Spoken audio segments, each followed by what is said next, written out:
औज़ुबिल्लाहिमिनश्शैतानिर्रजीम बिस्मिल्लाहिर्रहमानिर्रहीम। अस्सलाम वालेकुम। मैं हूं मोहम्मद इमरान और आप देख रहे हैं मेरे YouTube channel young education system. आज हम बात करने वाले हैं वोट ऑफ नो कॉन्फिडेंस के हवाले से। अब आप कहेंगे कि ये क्या नया ड्रामा आ गया भाई, वोट ऑफ नो कॉन्फिडेंस के ऊपर क्यों बात होने लगी है? तो वो इसलिए बात होने लगी है क्योंकि आपने अगर ये चैनल सब्सक्राइब किया हुआ है, इसमें वीडियोस देखी हुई हैं, तो आपको इल्म हो चुका होगा कि इस चैनल के अंदर क्या क्या होता है। इस चैनल के अंदर हम आपको पहले नंबर पे पोस्ट की जो एडवर्टाइजमेंट होती है वो दिखाते हैं, यानी फलां जगह पे पोस्ट आ गई है।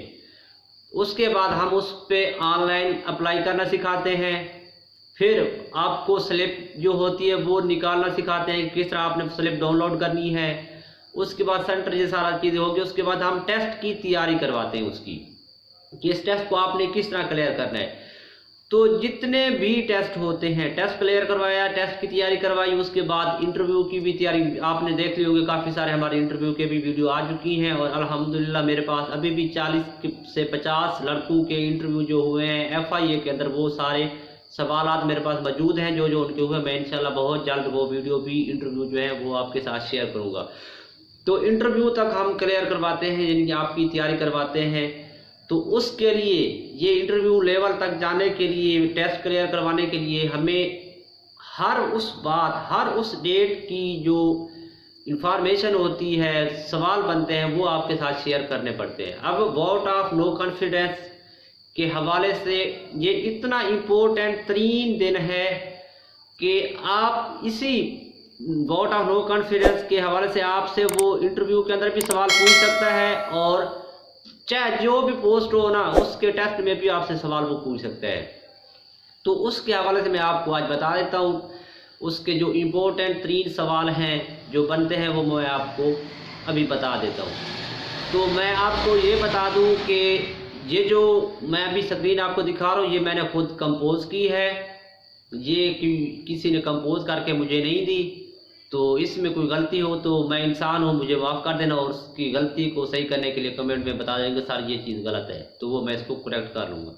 तो आइए हम चलते हैं। ये मैंने ऊपर पहले भी लिख दिया है कि कंपोज, ये भाई मैं आपको दिखा देता हूँ।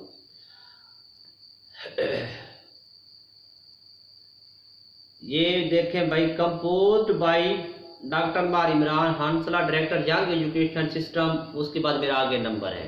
अगर आपको कोई ऑनलाइन क्लास लेनी हो, फिजिकल लेनी हो, तो उसके लिए आप यहाँ पे रब्ता भी कर सकते हैं मेरे से। फिर मैंने लिखा है most important question for PPSC, FPSC, NTS, OTS, CTS, PTS, CSS, ISSB, PMA, PMS, ASF। उसके बाद है जी MES, FIA, FBR, IB dot so on. Paper and interview, यानी ये इनके लिए पेन के पेपर और इंटरव्यू के लिए बहुत ही मोस्ट इम्पोर्टेंट टॉपिक है।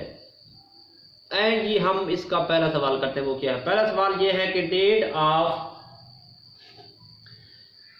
Of voting on no confidence motion in NA से मुराद होता है नेशनल असेंबली। तो वो डेट क्या थी? 3 अप्रैल।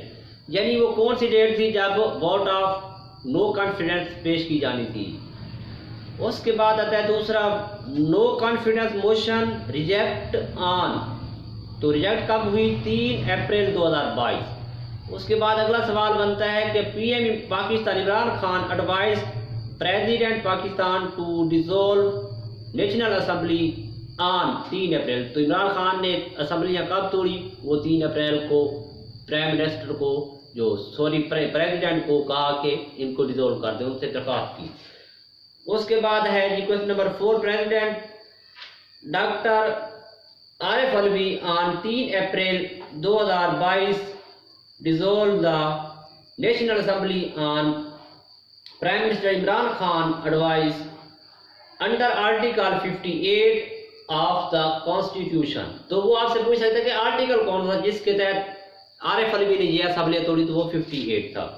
उसके बाद अगला सवाल आपका बनता है, strength needed to success of no confidence motion तो कितनी स्ट्रेंथ चाहिए होती है नो कॉन्फिडेंस मोशन को कामयाब करने के लिए? तो 172 वोट चाहिए थे आउट ऑफ 342। तो टोटल कितने मेंबर होते हैं नेशनल असेंबली के? 342 होते हैं। उसके बाद अगला है पीडीएम। पीडीएम स्टैंड फॉर क्या है? Pakistan democratic movement, collection of 13 political party. तो ये कितनी पार्टी थी पीडीएम में? 13 पार्टी थी। सातवां है motion of no confidence presented by opposition parties on 8 March. No confidence motion कब पेश की गई? 8 मार्च को पेश की गई थी। उसके बाद आता है 8वां, after dissolution of national assembly fresh election in the country will be held within 90 days. तो जब ये असेंबली तोड़ दी गई हैं तो इलेक्शन कब होंगे? 90 दिन के अंदर ही होंगे। तो आपको ये याद होना चाहिए कि जब असेंबली तोड़ दी जाती है तो 90 दिन के अंदर नए इलेक्शन करवाने होते हैं। फिर अगला है under article 224 of the constitution prime minister will continue his responsibilities, the cabinet has been dissolve.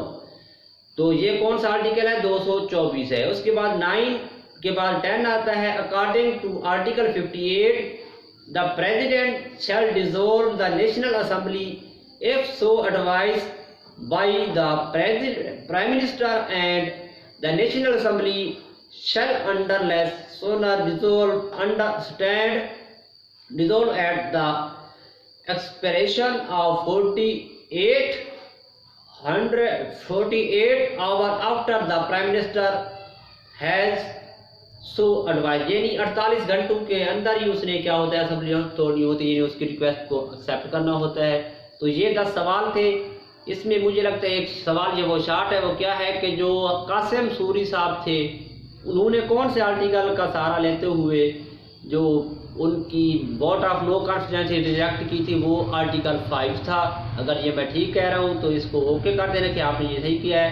अगर मैंने ये गलत कहा है कि आर्टिकल 5 था नहीं था तो इसको आपने रॉन्ग करना है। मुझे बताना है कि कौन सा आर्टिकल था। मेरे ख्याल से ये 5 था तो आपने मुझे बताना है।